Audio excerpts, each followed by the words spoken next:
Ciao Gentaglia, bentornati su Breaking Italy. Parliamo di tecnologia. Ora, ve lo devo dire, sto notando un cambiamento nel mio comportamento, proprio direttamente, anzi, voglio che mentiate, voglio che andiate nei commenti e mi scriviate che no, non sto invecchiando e no, nonostante tutte le persone del mondo crescano e diventino adulte e inevitabilmente finiscano per rassegnarsi a una vita di casa, lavoro, lavoro-casa, intervallate saltuariamente da un po' di TV e una birretta, qualche volta serata fuori, ma non sino a tardi che le babysitter costano, e la domenica dedicata a svegliarsi più tardi per lavare la macchina e fare una gita, ma non troppo lontano, che non vogliamo stancarci troppo che lunedì si lavora?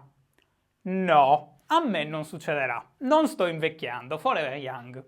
Potete farlo per me nei commenti? Grazie. Il punto è questo. Sempre più spesso mi rendo conto che quando arriva una nuova tecnologia sento ancora, come è sempre stato, il rush di adrenalina che vedere qualcosa di nuovo e la potenziale distruzione dell'equilibrio mi ha sempre causato, ma mi trovo anche spesso a pensare a quanto male potrebbe essere utilizzata una tecnologia, agli usi dannosi che se ne potrebbero fare. Perché o è l'età o è internet che ha completamente rovinato la mia ingenuità giovanile. Questa tecnologia può essere usata molto male. Una startup canadese che si chiama Lyrebird ha annunciato nei giorni scorsi il suo primo prodotto, una serie di algoritmi che permettano di clonare la voce di qualcuno utilizzando i sistemi di deep learning e i neural network artificiali, che, detto in parole semplici, sono quella serie di cose che stiamo programmando le intelligenze artificiali a fare da sole: osservare e imparare. Lo sviluppo di queste tecnologie non è una novità, in realtà. Google DeepMind, ad esempio, ha stupito molte persone quando l'anno scorso ha mostrato di essere in grado di generare artificialmente un parlato piuttosto convincente, anche se non perfetto. E Adobe, i tizi di Photoshop per capirci, sta sviluppando da tempo un software che, proprio come Photoshop, permetta di adulterare facilmente l'audio, facendo di fatto dire a persone che non hanno mai detto certe cose più o meno quello che si vuole, lasciando che il software analizzi 20 minuti di parlato originale. E basta. Secondo gli annunci della compagnia, invece, che vanno comunque presi un po' con le pinze, ma tra poco vi faccio vedere il risultato, ed è impressionante. Questa roba la si potrà ottenere con soltanto 60 secondi di ascolto, arrivando a qualcosa che per ora, e siamo in una fase iniziale, suona così. Have you heard about this new technology? Are you speaking about this new algorithm to copy voices? Yes, it is developed by a startup called Lyrebird. This is huge. They can make us say anything now, really anything. Hey guys, I think that they use deep learning and artificial neural networks. Puoi sentire che qualcosa non va, ma le voci, dai, sono piuttosto convincenti, tanto più che questo software sarebbe in grado di modificare l'intonazione di ogni singola parola, rendendo la frase unica, proprio come se le parole fossero pronunciate da un essere umano che, al contrario di una macchina, non le ripete mai sempre nello stesso modo. A meno che non sia uno youtuber che sta iniziando un video. In quel caso la scienza non ha risposte. Ora, le cose interessanti da dire sono due. Uno, la compagnia ha intenzione di distribuire gli API di questa roba, il che significa, detto male, permettere ad altri programmatori di sviluppare, potenzialmente aprendo il software a innumerevoli utilizzi. E due, non ci sarà controllo di distribuzione sul software. Uso libero, come un bagno pubblico, o una panchina in un parco, o un parcheggio per disabili, robe che sono lì perché tutti li utilizzino come meglio credono.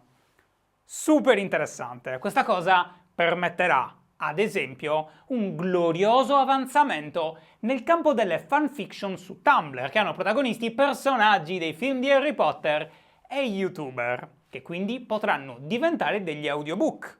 Che tempi, non vedo l'ora di sentire queste cose. Ma potenzialmente queste robe qui possono essere usate anche molto male, per ammissione stessa dei programmatori sul sito.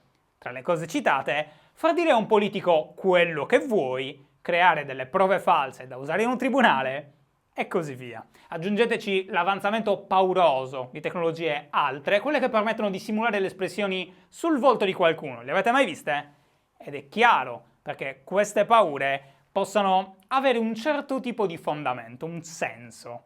Poi vabbè, lì entriamo proprio nel campo dei video fan-made, softcore, con YouTube e The Show, che si diranno frasi romantiche, si scambieranno i bacetti. Community di YouTube, non mi deludere su questo. Ora, io non ho tanta paura di questo utilizzo, invece, proprio come per le immagini che possono essere modificate con Photoshop, ed è una cosa abbastanza nota, tanto quanto il fatto che con un'analisi è possibile risalire alla modifica della foto, non è che in un tribunale vedono uno dei tanti montaggi che la gente mi fa e dice confermato, l'imputato è il genio della lampada, come chiaramente dimostrato dalla prova numero 3. Il caso è chiuso, andiamocene a casa.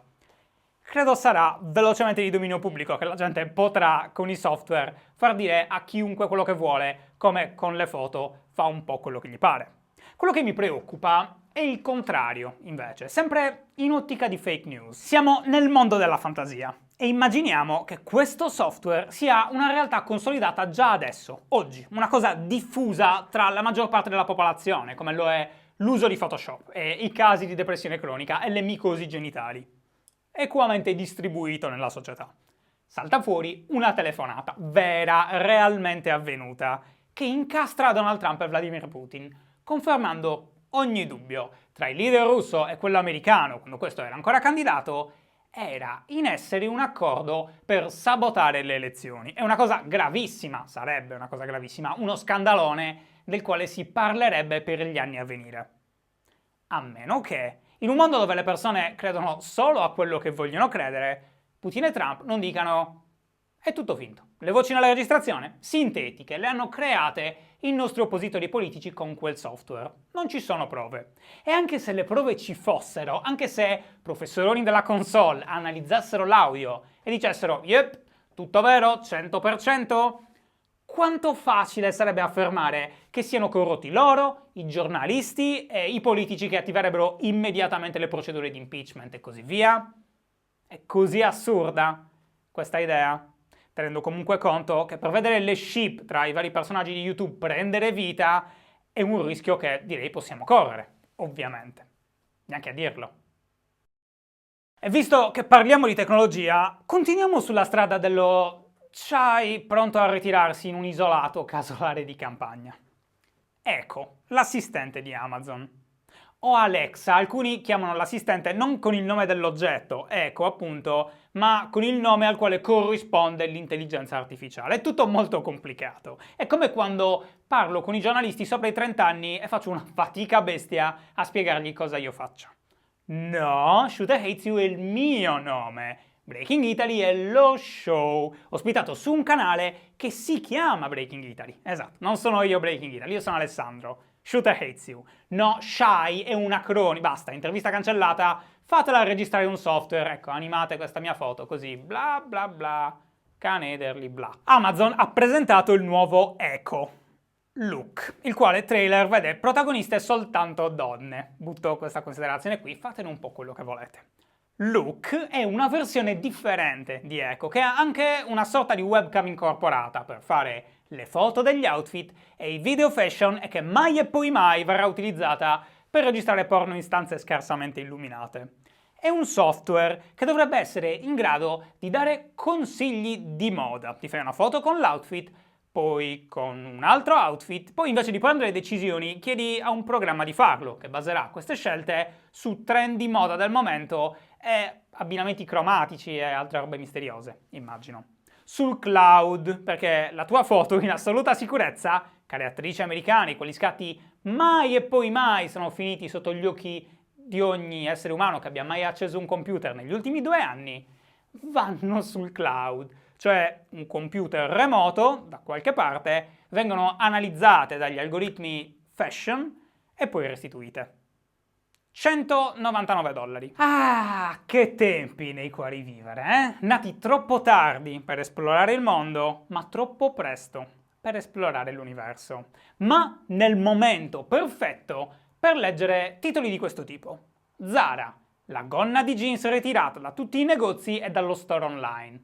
Ecco perché. Il perché è presto detto. A Zara hanno deciso di scopiazzare dall'internet a quanto pare. Non che io li stia accusando, ma in altri casi sono stati accusati di aver fatto la stessa identica cosa, perché che vuoi che sia il lavoro di un artista, no? Con Photoshop lo faccio in 5 minuti. Ma a quanto pare se hanno scopiazzato male, inserendo un simbolo d'odio e di discriminazione sociale. La bandiera della Germania nazista. No, stavo scherzando, non è vero. Intendevo la bandiera confederata. Nemmeno, sto mentendo.